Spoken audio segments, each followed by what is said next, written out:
ચંડોળા તળાવ ખાતે તાજેતરમાં ડિમોલેશન કરવામાં આવ્યું, ત્યારે હવે એએમસી દ્વારા ડિમોલેશન બાદ તેના કાટમાળનો પણ ઉપયોગ કરવામાં આવશે.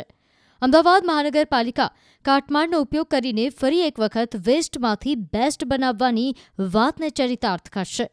મહત્વનું છે કે હાલ ચંડોળા તળાવ ઊંડું કરવાની કામગીરી યુદ્ધના ધોરણે હાથ ધરવામાં આવી છે, જેના માટે 100 ડમ્પર, 30 જેટલા જેસીબી અને મશીન સાથે 300 જેટલા લોકો જોતરાયેલા છે. ઊંડું કરાવ્યા બાદ ચંડોળા તળાવમાં આશરે 11 લાખ ચોરસ મીટર વિસ્તારમાં પાણીનો સંગ્રહ થઈ શકશે, જેના કારણે આસપાસના વિસ્તારમાં ભૂગર્ભ જળનું સ્તર ઊંચું આવશે.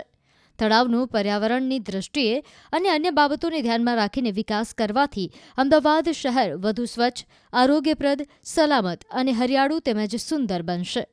મ્યુનિસિપલ કોર્પોરેશન દ્વારા હાલમાં ચંડોળા ખાતે જે હેવી કન્સ્ટ્રક્શન અને ડિમોલિશન વેસ્ટ એકઠો થયેલો છે, આ કચરાને તાત્કાલિક ધોરણે નિકાલ કરવા માટે મોટી સંખ્યામાં ત્યાં આગળ વાહનો અને મશીનો મૂકવામાં આવેલા છે.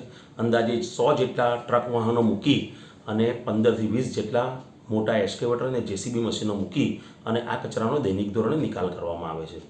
આ સીએનડી વેસ્ટને મ્યુનિસિપલ કોર્પોરેશનના જે પીપીપી ધોરણેનો સીએનડી વેસ્ટ પ્રોસેસિંગનો પ્લાન્ટ છે ત્યાં આગળ અત્યારે ટ્રાન્સફર કરવામાં આવે છે. ઉપરાંત જે વધારાનો જથ્થો છે એને પણ સ્ટોક કરવામાં આવે છે, જેથી કરીને આ સીએનડી વેસ્ટમાંથી જુદી જુદી ઉપયોગી પ્રોડક્ટ જેવી કે પેવર બ્લોક, કર્બિંગ, બેન્ચીઝો, પ્રીકાસ્ટ કમ્પાઉન્ડ વોલ આવી જુદી જુદી પ્રોડક્ટો એકઠી કરવામાં આવશે.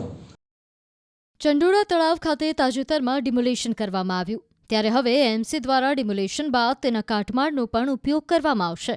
અમદાવાદ મહાનગરપાલિકા કાટમાળનો ઉપયોગ કરીને ફરી એક વખત વેસ્ટમાંથી બેસ્ટ બનાવવાની વાતને ચરિતાર્થ કરશે. મહત્વનું છે કે હાલ ચંડોળા તળાવ ઊંડું કરવાની કામગીરી યુદ્ધના ધોરણે હાથ ધરવામાં આવી છે, જેના માટે 100 ડમ્પર, 30 જેટલા જેસીબી અને મશીન સાથે 300 જેટલા લોકો જોતરાયેલા છે. ઊંડું કરાવ્યા બાદ ચંડોળા તળાવમાં આશરે 11 લાખ ચોરસ મીટર વિસ્તારમાં પાણીનો સંગ્રહ થઈ શકશે, જેના કારણે આસપાસના વિસ્તારમાં ભૂગર્ભ જળનું સ્તર ઊંચું આવશે. તળાવનું પર્યાવરણની દૃષ્ટિએ અને અન્ય બાબતોને ધ્યાનમાં રાખીને વિકાસ કરવાથી અમદાવાદ શહેર વધુ સ્વચ્છ, આરોગ્યપ્રદ, સલામત અને હરિયાળું તેમજ સુંદર બનશે.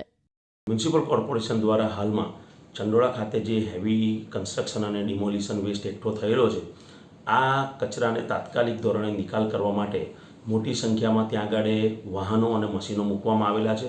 અંદાજે 100 જેટલા ટ્રક વાહનો મૂકી અને 15થી 20 જેટલા મોટા એક્સ્કેવેટર અને જેસીબી મશીનો મૂકી અને આ કચરાનો દૈનિક ધોરણે નિકાલ કરવામાં આવે છે. આ સીએનડી વેસ્ટને મ્યુનિસિપલ કોર્પોરેશનના જે પીપીપી ધોરણેનો સીએનડી વેસ્ટ પ્રોસેસિંગનો પ્લાન્ટ છે ત્યાં આગળ અત્યારે ટ્રાન્સફર કરવામાં આવે છે. ઉપરાંત જે વધારાનો જથ્થો છે એને પણ સ્ટોક કરવામાં આવે છે, જેથી કરીને આ સીએનડી વેસ્ટમાંથી જુદી જુદી ઉપયોગી પ્રોડક્ટ જેવી કે પેવર બ્લોક, કર્બિંગ, બેન્ચીઝો, પ્રીકાસ્ટ કમ્પાઉન્ડ વોલ આવી જુદી જુદી પ્રોડક્ટો એકઠી કરવામાં આવશે.